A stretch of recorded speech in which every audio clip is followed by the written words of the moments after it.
नमस्कार दोस्तों, मैं हूँ खुशबू सिंह और मेरे यूट्यूब चैनल में आपका स्वागत है। तो चलिए मैं आपको एक बहुत ही सुंदर सावन का गीत सुनाने जा रही हूँ, ध्यान से सुनिए। सैया हरियर हरियर सड़िया के परचारवा पेन्हे के बिचारवाना।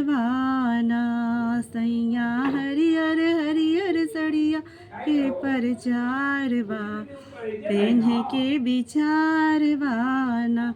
जब ले सड़िया ना ले अइबा तब ले खाना ना बना, तब ले खाना ना बनाइब। सैया सड़िया लेके आवा तू हमार ना पेन्हे के बिचारवाना।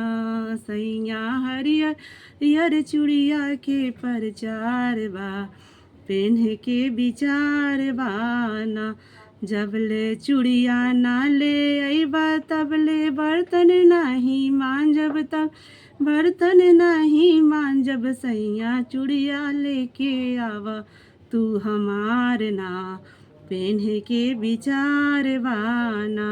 सैया हरियर बिंदिया के परचारवा पेन्हे के बिचारवाना।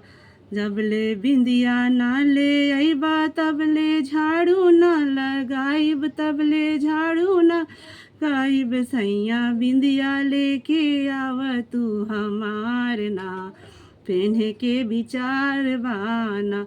सैया बिंदिया लेके आव तू हमार ना लगावे के आज बाना। सैया बिंदिया लेके आवा तू हमार ना लगावे के। अरे बाना। जय माता दी।